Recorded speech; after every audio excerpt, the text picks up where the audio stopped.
축복된 안식일입니다. 오늘도 이 안식일에 하나님의 성전에 오신 모든 사랑하는 성도님들을 축복하고 정말 하나님의 평안이 함께 하시기를 기원합니다.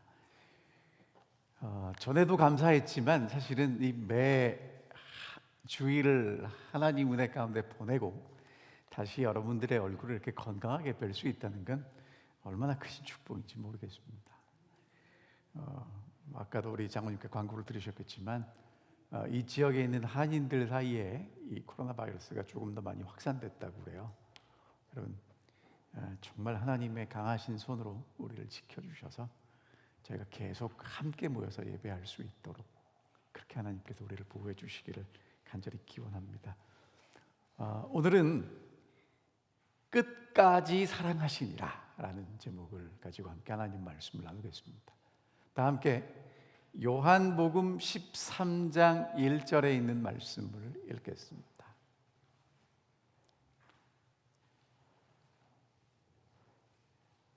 그리고 깜빡 잊어버렸어. 이거 말씀드리고 가겠습니다. 죄송합니다. 어제 이기호 유은영 우리 집사님 가정에 손주가 태어났습니다. 앨리스 파크인데 손주죠. 그래서 박 씨인데 어제 그 파크리치에서 아주 건강하게 태어났답니다. 할머니 할아버지도 아직 못 가봤대요. 이렇게 수술로 이제 아기를 낳아서 코로나 바이러스도 있고 그래서 사진으로만 봤다고 저한테 사진이 왔어요. 그래서 여러분들께 소개를 해드립니다. 건강할 수 있도록 기도해 주시면 좋겠습니다. 우리 같이 요한복음 13장 1절에 있는 말씀 같이 읽겠습니다. 시작. 유월절 전에 예수께서 자기가 세상을 떠나 아버지께로 돌아가실 때가 이른 줄 아시고 세상에 있는 자기 사람들을 사랑하시되 끝까지 사랑하시니라. 기도하겠습니다. 하늘에 계신 아버지, 오늘 이 안식일에 저희가 주님을 기억하고 하나님 앞에 나올 수 있도록 도와주셔서 고맙습니다. 하나님의 사랑을 경험하고 그리고 하나님의 사랑 때문에 마음이 벅찬 안식일이 될 수 있도록 저희를 인도해 주십시오. 말씀을 전하는 소자와 말씀을 듣는 거룩한 주의 회중에 하나님의 영께서 함께해 주시기를 예수님의 이름으로 기도하옵나이다. 아멘.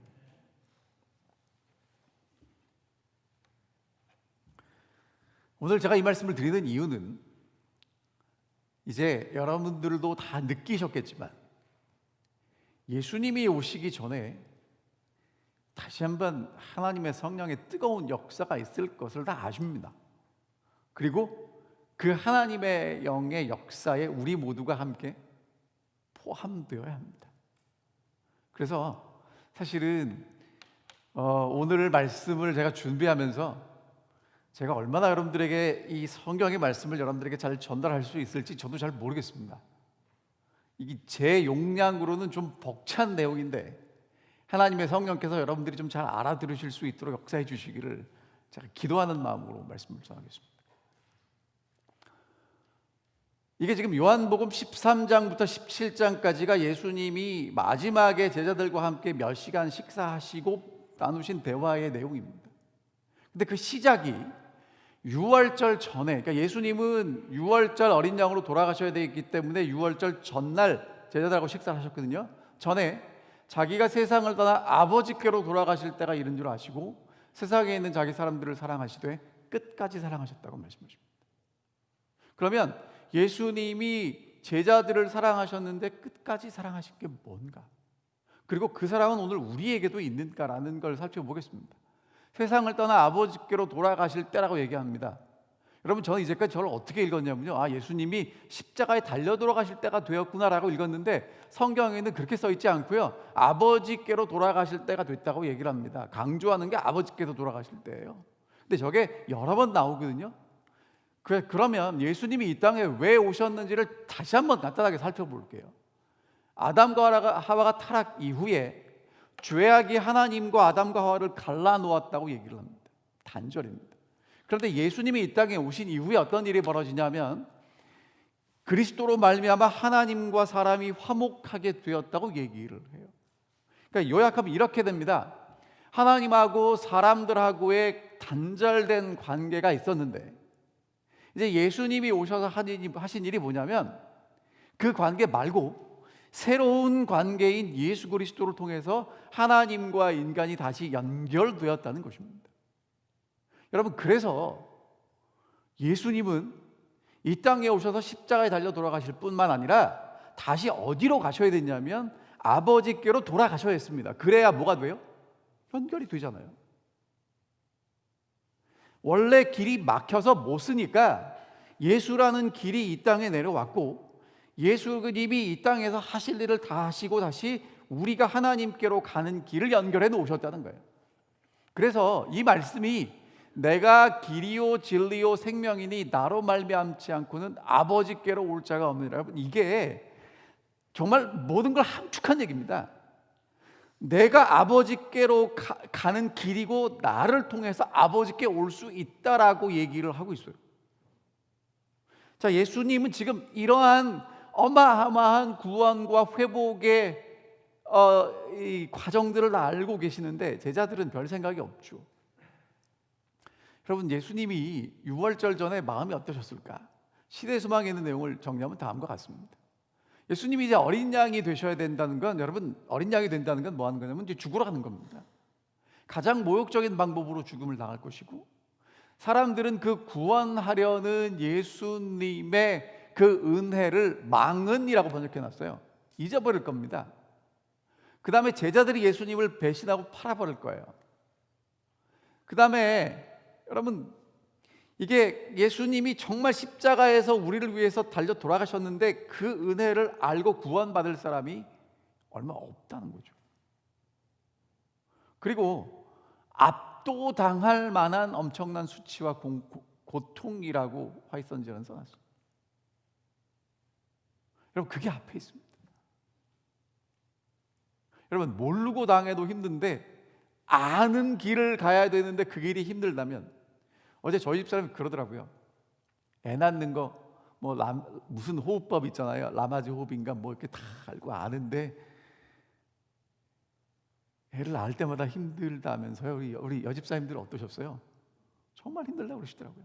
아는데. 여러분, 예수님이 지금 그 십자가의 고통을 해산의 고통으로 나중에 16장에서 비유하십니다. 자, 이제 빨리 갈게요. 예수님이 이제 유월절 어린 양으로 십자가에 달려 돌아가셔야 됐고, 그리고 이제 진짜 예수 그리스도의 희생으로 말미암아 어떻게 되는 거냐면, 유월절 어린 양이 있으니까 하나님의 진노가 넘어간 것처럼, 재앙이 넘어간 것처럼 예수 그리스도 안에 있으면 이제 하나님의 재앙이 우리에게 넘어가게 되는 역사가 일어나는 겁니다. 자, 그러면서 예수님 뭐라고 말씀하시냐면, 내가 가면 너희를 위해서 처소를 예배하고 다시 와서 너희를 영접해서 나 있는 곳에 너희도 있게 할 거야. 근데 이제 더 큰 문제는요, 제자들이 이 땅에 남겨질 거잖아요. 자, 그래서 예수님이 누가복음 22장에 이렇게 말씀하십니다. 내가 고난받기 전에 너희와 함께 이 유월절 먹기를 원하고 원하였노라.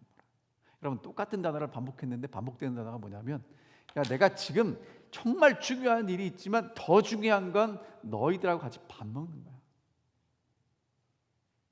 여러분, 예수님에게 있어서 어쩌면 십자가보다 더 중요했던 게 뭐냐 하면 제자들과 같이 밥 먹는 거였어요. 밥만 먹겠습니까? 물론 뭐 여러분 여러 가지 만든 거 있는데 오늘은 이제 어디에 집중하려고 하냐면요, 예수님이 하신 말씀에 집중하려고 합니다. 그분은 자기 때가 왔음을 아셨다. 그분 자신이 참 유월절 양이었으며 유월절을 먹는 그날에 희생되실 것이었다. 그분은 바야로 진도의 잔을 마시려고 하셨으며 곧 최후의 고통의 침례를 받으실 것이었다. 그러나 아직은 조용한 몇 시간이 그분에게 남아 있었으며, 따라서 그분은 이 시간을 사랑하는 제자들을 위하여 보내려고 하셨다. 그러니까 예수님이 십자가에 달려 돌아가시기 전에 그 마지막 남은 그 몇 시간, 그 소중한 시간을 겟세마네 동산에 가시기 전까지 누구랑 보내셨다고요? 제자들하고 보내셨습니다. 그럼 여러분, 이건 이제 예수님의 입장이고요. 그럼 이제 제자들의 입장도 한번 좀 살펴보자고요. 베드로가 이렇게 얘기합니다. 우리가 모든 것을 보고 주를 따랐나이다. 여러분, 모든 것을 보고 주를 따랐다는 얘기가 뭡니까? 믿을만하다는 겁니다. 인생을 걸만하다는 겁니다. 왜요? 예수님 보통 사람이 아니거든요. 보통 선생님이 아니거든. 자, 근데 이제 예수님이 이렇게 말씀하세요. 옛날 성경에는 소자들아 이렇게 번역되어 있고요. 요즘 이제 개정 개혁에는 작은 자들아, 내가 아직 잠시 너희와 함께 있겠노라. 너희가 나를 찾을 것이나 일찍이 내가 유대인들에게 너희가 내가 가는 곳으로 올 수 없다고 말한 것 같이 지금 너희에게도 이르노라. 여러분, 뭐라고 말씀하셨어요? 그러니까 내가 가는 데를 이제 니네가 못 따라와 라고 얘기를 하는 겁니다. 여러분, 이제까지 예수님 제자들이 누구 따라다녔어요? 예수님 따라다녔죠. 예수님 뭐라고 그래요? 야, 니 같이 못 가 라고 얘기하는 거예요. 그러니까 베드로가 얘기합니다. 주여, 어디로 가시나이까? 내가 가는 곳에 내가 지금은 따라올 수 없으나 후에는 따라오리라. 그러니까 지금은 못 따라온다니까. 그러니까 베드로가 뭐라고 얘기하냐면, 주여, 지금 어찌하여 따라갈 수 없나이까? 주를 위해서 내 목숨을 버리겠나이다. 여러분, 지금 베드로는 목숨 걸고 누구 따라가겠다고 그래요? 예수님 따라가겠다고 얘기합니다. 그랬더니 예수님 뭐라고 말씀하시냐면, 내가 나를 위해서 목숨을 버리겠느냐? 내가 진실로 진실로 내게 이르노니 닭이 울기 전에 3번 나를 부인하리라. 여러분, 예수님을 따라가는 건 목숨 걸고 따라가는 게 아니라는 말씀을 하고 계셔요. 우리가 생각을 잘 읽으셔야 돼요, 여러분. 그냥 읽고 넘어가시면 안 되고요. 예수님 믿고 따라가는 건 목숨 걸고 따라가는 것 그 이상의 의미가 있다는 말씀을 하고 계십니다. 여러분, 사실 사복음서를 보면 예수님은 어떤 분이셨냐면, 제자들이 문제를 만나서 해결하기 힘든 그 순간에 모든 걸 다 해결하셨어요. 안식일 날 이렇게 그 밀 이삭 걷어먹었다가 안식일을 범한다고 막 바리새인들이 공격하는데 예수님이, 야, 구약 성경을 읽어보면 성소에서 제사장들이 이렇게 했잖아, 안식일에. 다 해결해 주셨어요. 예수님이랑 같이 가다가 폭풍이 있는데 예수님이 일어나서 잠잠하라 그러면 잠잠해지고, 배고플 땐 예수님이 5,000명 먹이시고, 예수님이 전부입니다, 그들에게. 여러분, 근데 예수님이 못 따라온다는 거예요.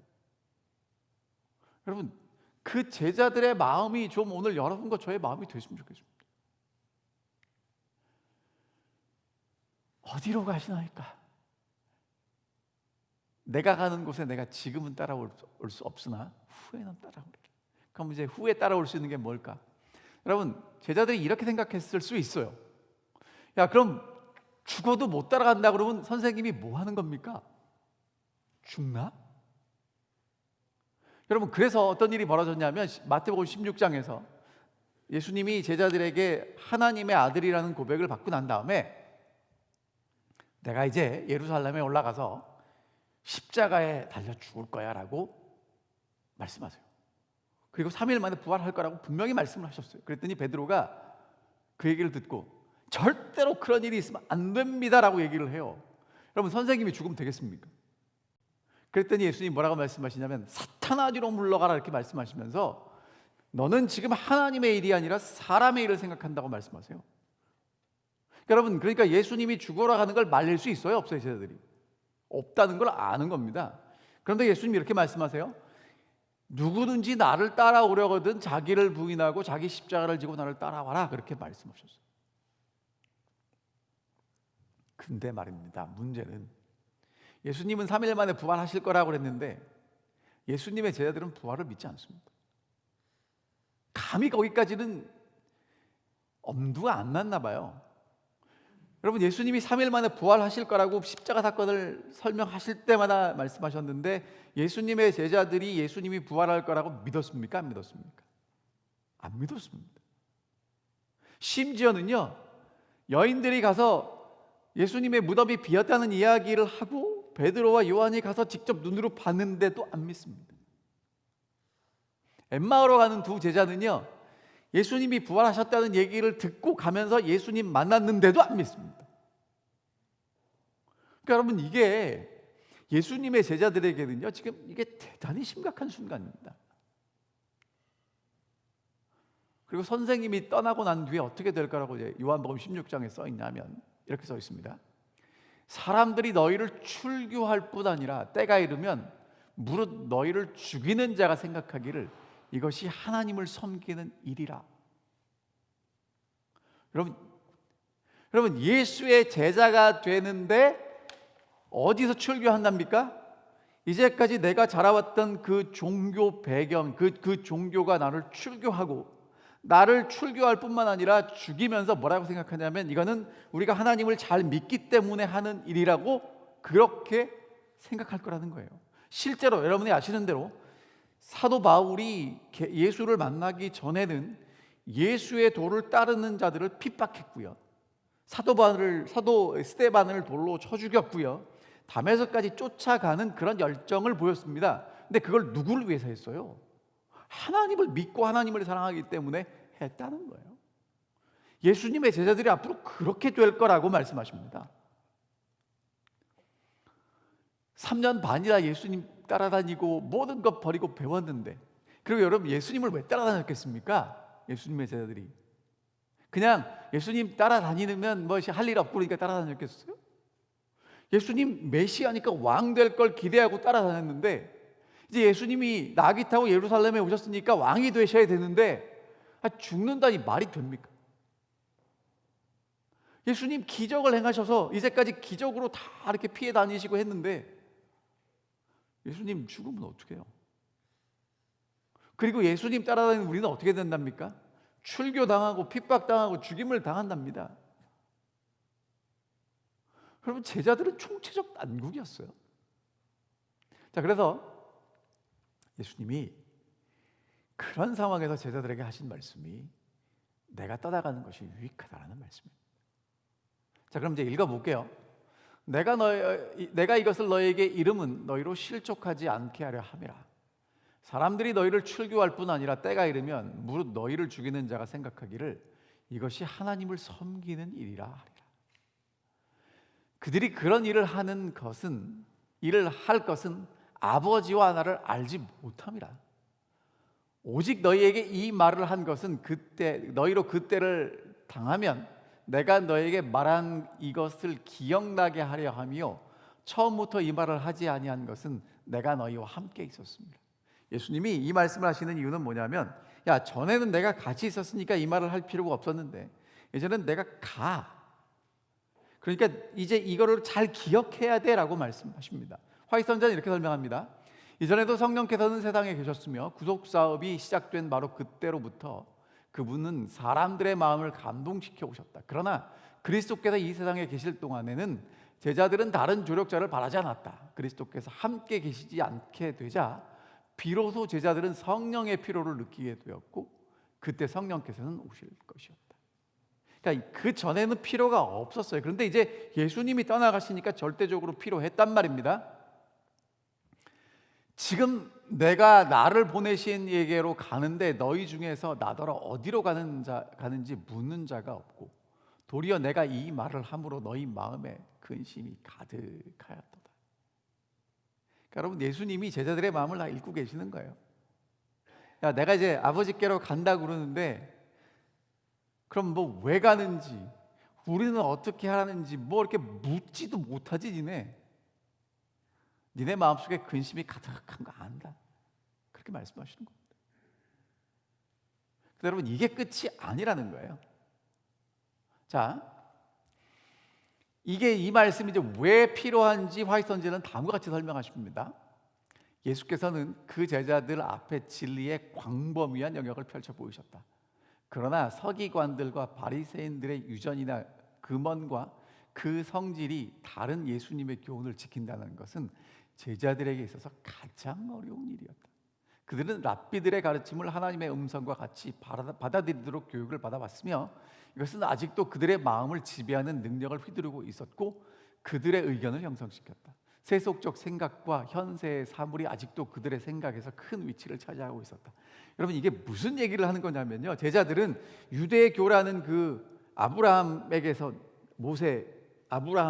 시작된 모세로부터 율법을 받은 그 종교 안에서 쭉 왔는데, 문제는 그 종교 지도자들이 예수님을 인정을 못하는 겁니다.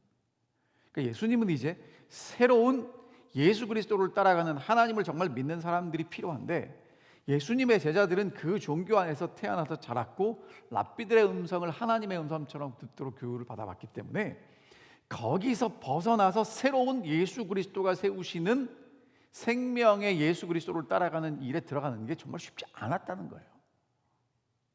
여러분, 이 말씀이 오늘 여러분들하고 저한테도 굉장히 필요한데, 이유가 뭐냐면 우리가 살아가는 이 세대가요, 정말 발달된 대중문화와 인터넷 문화를 통해서 우리의 생각과 사상을 완전히 하나님에게서 떠나게 만듭니다. 여러분은 느낄지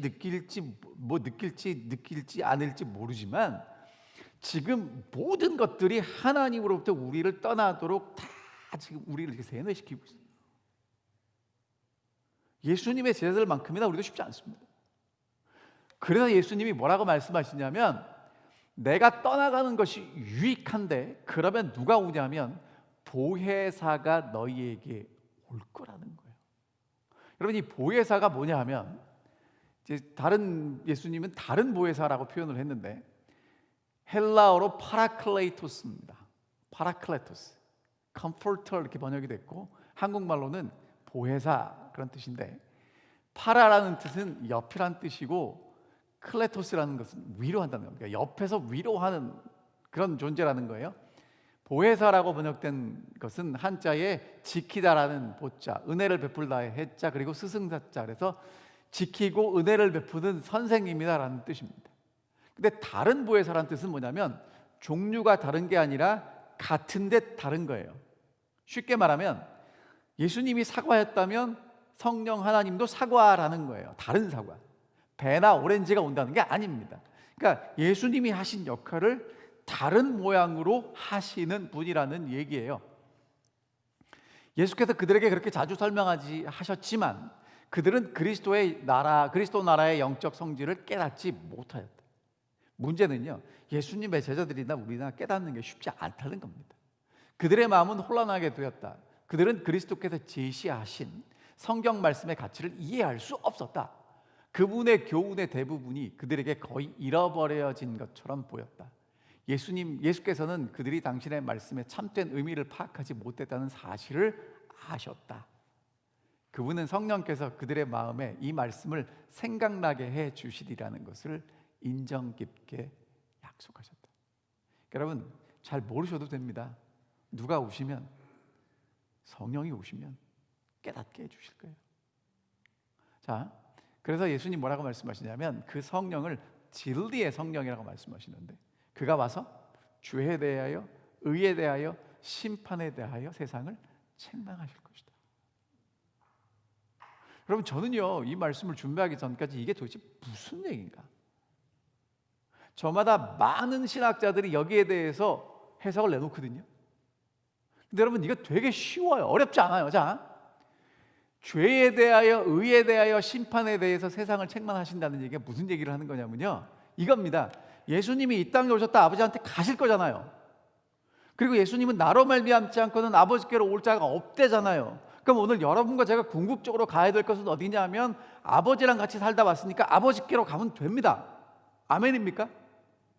그렇죠? 자, 근데 그럼 죄에 대하라 함은 뭐냐면, 그러니까 이게 무슨 얘기를 하는 거냐면요, 예수님의 제자들이 이제까지 가지고 있던 가치관과 성경에 대한 이해를 뛰어넘은 새로운 얘기를 하는 거예요. 새로운 세상을 말씀하시는 거라고요. 근데 그것을 누가 하시냐면 성령이 오셔서 세상을 책망하시고 가르치시겠다는 겁니다. 하나씩 설명드릴게요. 죄에 대하라 함은 그들이 나를 믿지 아니에요. 그러니까 여러분, 뭐가 죄냐면요, 하나님이 이 땅에 보내신, 그리고 하나님께로 가는 예수 그리스도를 믿지 않으면 모든 게 다 죄입니다. 어렵지 않죠? 간단한 얘기예요. 자, 그러면 그 다음에 의에 대하라 하면 내가 아버지께로 가서 너희가 나를 다시 보지 못하며, 여러분, 뭐가 의냐면요, 예수님이 아버지께로 가서 우리가 예수를 통해서 아버지께로 나아갈 수 있는 게 의예요. 아멘? 어렵지 않아요, 여러분. 그러니까 아버지께로 가서 다시 보지 못하기 때문에 우리가 보지 못하지만 예수님이 이 땅에 오셨고 유월절 어린 양이 되셨고 죄의 값을 다 치르셨고 아버지께로 가셔서 이제 우리가 예수 그리스도를 통해서 아버지께로 갈 수 있다는, 그게 의라고요. 자, 그럼 이제 뭐가 심판이냐? 예수님이 십자가에 달려 돌아가시므로 이 세상에 있는 임금이 이미 심판을 받고 끝났다는 거예요. 그게 진짜 심판이라는 겁니다. 그럼 오늘 여러분과 제가 심판을 받지 않으면 어떻게 하면 되겠습니까? 누구랑 손만 안 잡으면 돼요? 이 세상에 임금하고 손만 안 잡으면 우리는 절대로 심판받지 않습니다. 예수님이랑 손잡고 아버지께로 가면 된다고 말씀하시는 거예요. 이제까지 유대의 종교 지도자들이 가르쳤던 것하고 전혀 다른 새로운 진리를 선포하고 계셨던 겁니다. 근데 여러분, 이게요, 누가 오셔야 된다고요? 성령이 오셔야 된다는 겁니다.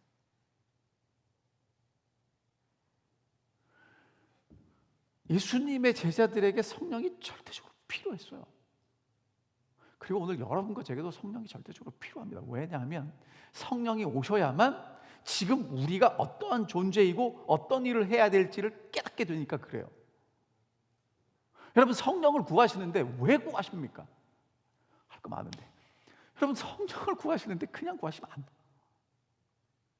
예수님의 제자들은요, 자, 좀 이따 설명드릴게요. 요거 읽고요. 보혜사는 진리의 성령이라고 불리워진다. 보혜사의 하시는 일은 진리를 밝히고 보존하는 데 있다. 그분은 먼저 진리의 성령으로 마음 가운데 거하시는 바 그리하여 보혜사가 되신다. 진리 가운데는 위안과 평화가 있으나 거짓 속에는 참된 평화와 위안을 찾을 수가 없다. 거짓 교리와 유전을 통하여 사단은 마음을 지배하는 그의 세력을 얻는다. 그는 사람을 거짓 표준으로 인도하여 그들의 성품을 보기 흉하게 만든다. 여러분, 사단이 마음속에 오면 우리의 성품을 흉하게 만들지만 성령께서는 성경 말씀을 통하여 마음에 말씀하시며 진리를 심령에 깊이 새기신다. 성령께서 하시는 일이 뭐냐면 우리 마음속에 하나님의 말씀을 깊이 새기시고 깨닫게 하시는 일이라는 겁니다. 이와 같이 성령께서는 잘못을 드러내시고 성령께서는 심령에 그것을 내쫓으신다. 그리스도께서 당신의 택하신 백성을 자기에게 복종하게 하심은 하나님의 말씀을 통하여 역사하시는 진리의 성령으로 말미암아 행하시는 것이다. 그러니까 하나님 그리스도께서 우리를 인도하시는 것은 하나님의 말씀을 들고 있는 우리에게 성령을 통해서 이 말씀이 진짜 창조하는 역사를 이루도록 하시는 그 일이 이루어진다는 것입니다. 그러니까 여러분, 성령을 받는 건요, 재창조가 정말 이 땅에 다시 한번 내 삶에 이루어지는 어마어마한 역사인 것입니다.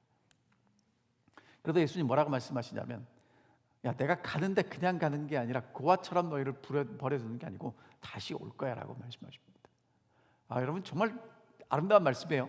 어느 때나 어느 곳에서나 모든 슬픔과 고통 중에서나 앞길이 캄캄하고 장래가 암담하게 보일 때에, 또한 우리가 무기력하고 외로움을 느낄 때에 믿음의 기도의 응답으로서 보혜사가 보내신 바 될 것이다. 환경들은 우리를 모든 지상의 친구로부터 분리시킬지 모르지만 어떤 환경도 어떤 먼 거리도 우리를 하늘의 보혜사로부터 분리시키지는 못한다. 우리가 어디 있든지 어디를 가든지 언제나 그분은 우리를 지지하시고 붙드시고 격려하시고 위로하시기 위하여 우리의 오른편에 계신다. 우리를 위한 약속입니다.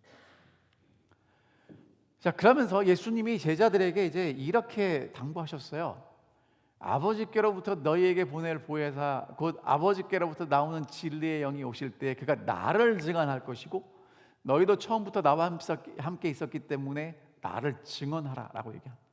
여러분, 이게 무슨 얘기냐면 너희가 나를 따라온 예수의 제자인 것을 사람들이 알게 해라, 그 얘기를 하는 거예요.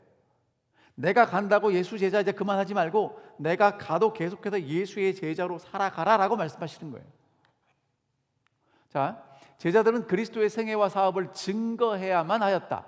그들의 말을 통하여 주님께서 지상에 사는 모든 백성들에게 말씀하셔야 했다. 그러니까 예수님이 이제 하늘로 가신다면은 누가 그 일을 해야 되냐면 제자들이 그 일을 해야 되는데, 그 전에 그리스도의 굴욕과 죽음에 있어서 제자들은 큰 시련과 실망을 맛보아야만 하였다. 이는 이 경험을 겪은 후에야 그들의 말은 정확하게 될 것이었기 때문이었으니 예수께서 약속하시기를 보혜사가 내가 너에게 말한 모든 것을 생각나게 하시리라고 하셨던 것이다. 그러니까 여러분, 십자가를 통해서 예수님의 제자들은 하나님의 성령을 경험하게 되었고 예수를 분명하게 증거할 수 있게 됐다는 겁니다. 성령의 직무를 제자들에게 묘사하시면서 예수께서는 자신의 마음을 흥겹게 한 기쁨과 희망을 그들에게 고취시키려고 힘쓰셨다. 그분은 당신의 교회를 위하여 준비하신 많은 도움을 인하여 기뻐하셨다. 성령은 예수께서 당신의 백성을 높이기 위하여 아버지께 간청할 수 있는 모든 선물 중에 가장 고상한 선물이었다. 여러분, 하나님이, 예수님이 이 땅에 오셔서 우리에게 주실 수 있는 최고의 선물이 성령을 보내시는 것이었고요, 성령은 갱생시키시는 주선자로서 주시는 바 되었으며, 이분이 없이는 그리스도의 희생이 아무런 소용도 없을 것이다. 여러분, 성령이 오시지 않으면 예수님이 우리를 위해서 십자가에 달려 돌아가신 것도 별 의미가 없다고 분명히 말씀하십니다. 그러니까 여러분, 성령을 받아야 되나 말아야 되나는요, 선택이 아니라 반드시 받으셔야 됩니다. 그 다음에요, 세상의 구주께서 이루신 일을 효력 있게 만드시는 분은 성령이시다, 그렇게 말씀하십니다.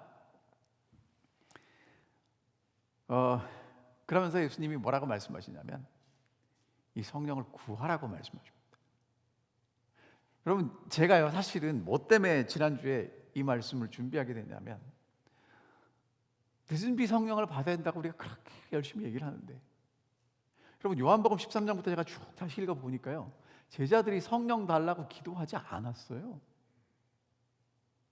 성령이 있는지도 몰랐고요, 별 생각이 없었다니까요. 제자들은 오로지 그냥 가슴 아픈 건 예수님이 아직 메시아가 왕이 빨리 되지 않아서 내가 그 자리에 못 올라가는 게 좀 속상했고, 예수님이 우리 버리고 간다니까 그게 속상했던 게 전부예요. 근데 여러분, 예수님은 지금 제자들에게 뭘 기대하고 계시냐면, 내가 가도 나처럼 똑같이 하나님의 일을 하고 내 제자임을 증거하라는 어마어마한 사명을 주고 계셔요. 근데 그 사명이 이루어지려면 누가 오셔야 돼요? 성령이 오셔야 돼요. 그러니까 오늘 여러분과 제가 성령을 위해서 기도하는데, 그냥 성령을 위해서 기도하는 건 성경하고 맞지 않다는 거예요. 정말 예수의 제자로 예수님을 좀 잘 나타내고 싶어서 달라고 하면 주실 거예요. 그런 것도 없이 그냥 뭐 성령을 받아야 천국 간다니까 성령을 주시고 천국 가게 해 주십시오, 여러분, 그거는 코드가 잘 안 맞는다는 겁니다. 성령은 누가 주고 싶어 했냐면 예수님이 주고 싶어 했어요. 제자들이 성령 달라고 막, 여러분, 사실은요, 앞뒤 전무 문맥을 잘 따져놓고 보면 누가 달라고 쫄라야 되냐면, 제자들이 예수님 우리 그냥 버려두고 하지 마시고 성령을 보내주십시오 이렇게 바지가랑이 잡고 쫄라야 되는데, 제자들은 그것도 모르니까 누가 주신다는 거예요. 예수님이 가면서, 야, 정말 니네가 받아야 될 건 내가 이제 아버지께로 가서 너희들에게 보낼 다른 보혜사 성령이야 라고 이렇게 말씀하시는 겁니다. 여러분, 그러니까 사실은요, 우리가 성령을 받고 싶은 마음보다 누가 우리에게 성령을 더 주고 싶으셔 하냐면 예수님이 더 주고 싶어 하신다는 거예요. 근데 문제는요, 예수님이 내 이름으로 구하래요. 그러면 받겠다고 말씀하십니다. 여러분, 아무리 좋은 걸 줘도요, 내가 필요 없으면 안 먹잖아요. 구하셔야 합니다. 아직도 제자들은 구주의 무한하신 재원과 능력을 알지 못할 때, 예수님께서는 제자들에게 지금까지 너희가 내 이름으로 아무것도 구하지 아니하였다고 말씀하셨다. 예수께서는 그들의 성공의 비결은 당신의 이름으로 힘과 은혜를 구하는 데 있다고 설명하셨다. 그러니까 오늘 여러분과 제가 정말 성공하려면 예수의 이름으로 무엇을 구해야 됩니까? 성령을 구해야 합니다. 그분은 그들을 위하여 간청하시려고 아버지 앞에 나아가실 것이다. 그러니까 여러분, 예수님이 지금 하나님 앞에서 우리를 기도하고 계신다는 것입니다. 예수께서는 그 영혼을 대신하여 마치 자기 자신의 소망인 것처럼 겸손한 탄원자의 기도를 들으신다. 성실한 기도는 어떤 것이나 하늘에서 들으신 바 된다. 비록 기도가 유창하게 표현되지 않았을지라도 그것이 마음에서 우러나왔다면 이것은 예수께서 봉사하시는 지성소에 올라갈 것이며, 예수께서는 귀찮게 여기거나 더듬으시는 말씀은 한마디도 없이 완전히 자신의 아름답고 향기로운 향과 함께 이것을 하나님 앞에 바치실 것이다. 그러니까 여러분, 이제 무슨 말씀을 하시는지 아시겠죠? 오늘 우리가 정말 예수의 제자가 되기 위해서 그 필요성을 느끼고 예수의 마음으로 기도하면, 예수의 이름으로 기도하면, 예수님이 그 기도를 하나님 앞에 정말 아름답게 우리를 위해서 올리실 거라는 거예요. 그리고 성령을 반드시 주실 거라고 말씀하시는 겁니다. 신실과 성실의 길은 장애물이 없는 길이 아니오, 기도가 요청되는 것을 알게 되는 것은 매우 어려운 길이다. 여러분, 근데 이게요, 그냥 쉽게 되는 길이 아니라고 말씀하십니다. 장애가 없는 길이 아니고요, 기도가 요청되는 길입니다. 하나님께로부터 능력을 받지 않고 살 수 있는 자는 한 사람도 없으며 그 능력의 근원은 가장 연약한 인간에게도 열려 있다라고 말씀하십니다. 여러분, 이럴 때는 좀 이렇게 썼으면 좋겠어요. 목사한테는 좀 뭐 이렇게 어드밴티지를 주겠다, 뭐 그런 게 있으면 좋겠는데 없더라고요. 우리 도 박사님이십니다. 신학 박사님. 이렇게 훌륭한 분들에게는 뭐가 좀 어드밴티지가 더 있다라고 써 있으면 좋을 텐데 그런 거 없습니다. 똑같습니다. 여러분, 그러니까 천국은 침노하는 자가 차지합니다. 누구든지 먼저 가서 구하면 내게 되는 거예요. 우리를 위한 하늘의 선물은요, 성령입니다. 그리스도께서 당신의 교회에 성령의 선물을 약속하셨는데 이 약속은 처음 제자들에게 해당됐던 것처럼 우리에게도 해당된다. 우리에게도 주시는 약속입니다. 좀 더 읽어볼게요. 그러나 여러 다른 약속들처럼 이 약속도 조건하에 주신 바 되었다. 주신 약속을 믿고 그것을 주장한다고 공언하는 자들이 많이 있다. 그들은 그리스도에 관하여 성령에 관하여 말하지만 아무런 유익을 얻지 못한다.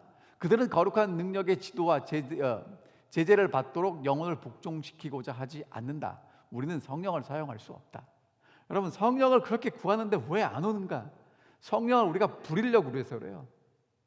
꼭 알라딘에 나오는 것처럼 이렇게 성령을 이렇게 구해가지고 우리가 원하는 걸 성령한테 좀 부탁하려고 성령을 구하면 소용없다는 겁니다. 성령을 통하여 하나님께서는 당신의 백성 안에 자신의 깊으신 뜻을 위하여 소원을 두고 행하게 하신다. 그러나 많은 사람이 여기에 복종하지 않을 것이다. 그들은 그들 자신을 주장하기를 원한다. 이것이 바로 저희가 하늘의 선물을 받지 못하는 이유이다. 오직 겸손히 하나님을 섬기며 하나님의 은혜와 지도를 기다리는 자들에게만 성령을 주신다. 하나님의 능력은 그들의 요구와 받아들임을 기다린다. 여러분, 어떻게 하면 성령을 받을 수 있는지 아시겠죠?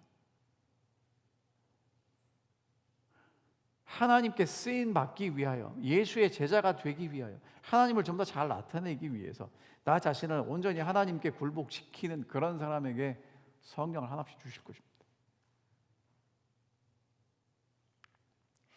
믿음으로 요구된 이 약속된 축복은 이 축복에 따르는 다른 모든 축복들을 가져온다. 이 축복은 그리스도의 은혜의 풍성하심을 따라 주시는 것이며 또한 그분을 받을 수 있는 역량대로 각 영혼에게 공급하시려고 준비하고 계신다. 하늘은 준비되어 있습니다. 여러분과 저만 준비되면 됩니다. 다시 처음에 읽은 말씀을 읽습니다. 6월절 전에 예수께서 자기가 세상을 떠나 아버지께로 돌아가실 때가 이른 줄 아시고 세상에 있는 자기 사람들을 사랑하시되 끝까지 사랑하신다. 여러분, 예수님이 정말 답답한 마음으로 십자가보다 더 큰 관심을 가졌던 게 제자들이고요. 제자들도 예수님 따라가신다니까 정말 막 요즘 그렇게 표현하죠. 제자둥절. 여러분, 이렇게 어리둥절해가지고 뭘 해야 될지 몰라서 그런 상황에 예수님이 약속하신 선물이 뭐냐면 성령을 주시겠다는 것입니다.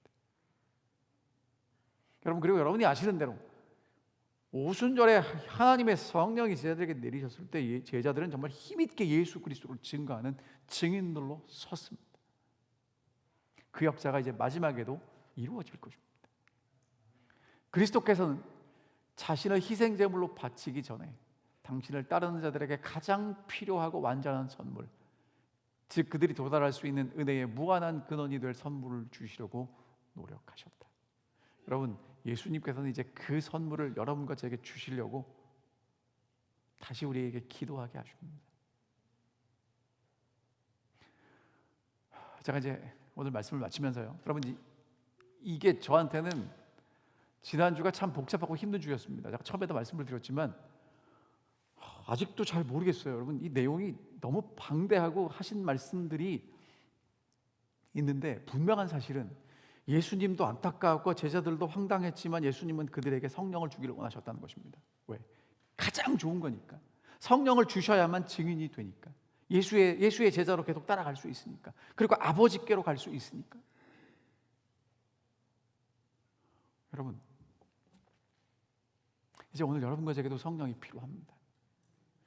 그냥 필요한 게 아니라 절대적으로 있어야 합니다. 왜? 여러분과 제가 지금 이렇게 안식일을 지키고 교회를 다니고 하나님을 믿고 헌신하고 봉사하고 하는 모든 일이 성령께서 오셔서 역사하지 않으시면 다 소용이 없어지게 됩니다.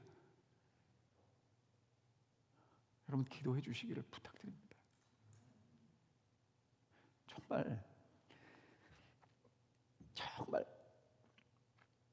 하나님의 성령이 우리 교회 역사해 주시기를 간절히 기도합니다.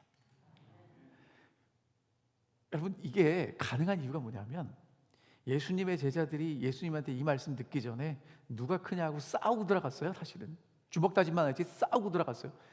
적개심 가지고 들어갔거든요. 근데 예수님이 발 씻기시고 가룟 유다 떠나고 제자들이 이 말씀을 들으면서 하나님의 성령이 나중에 오셨을 때 하나가 됩니다.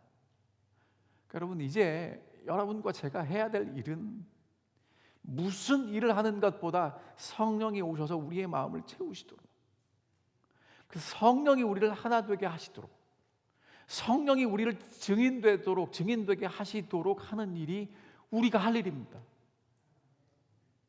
그리고 여러분 이게 왜 중요하냐면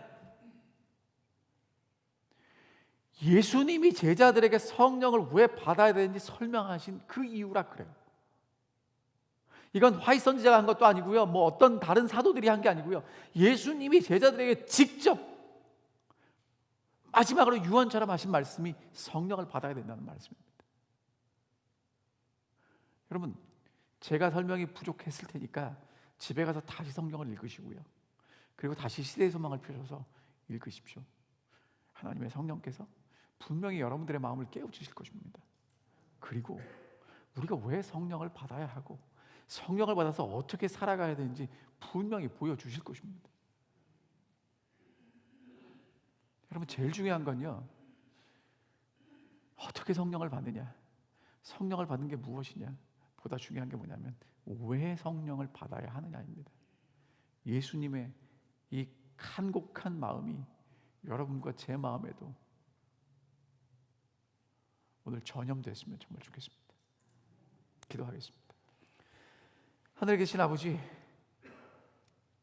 제자들에게 떠나시면서 주셨던 가장 소중한 선물, 다른 보혜사 진리의 성령을 오늘 우리에게도 주시겠다고 약속해 주셔서 고맙습니다. 끝까지 예수를 따라가는, 그래서 아버지께로 나아갈 수 있는 제자들이 되게 하여 주시옵시고, 그 일을 이루시기 위하여 보내신 성령을 우리 모두 다 받을 수 있도록 저희를 겸손하게 하시고 하나님의 뜻에 맞추게 하여 주시옵소서. 성령을 구하라고 하셨사오니 이제 구합니다. 우리를 위한 간구가 아니라 하나님의 영광을 위한 간구가 되게 하여 주셔서 하나님의 성령의 충만하심이 무엇인지를 경험하고 하늘을 맛보며 정말 주의 오심을 준비할 수 있는, 정말 하나님의 사랑을 나타낼 수 있는 저희들이 될 수 있도록 인도해 주시고 축복해 주시기를 예수님의 이름으로 간절히 기도하옵나이다. 아멘.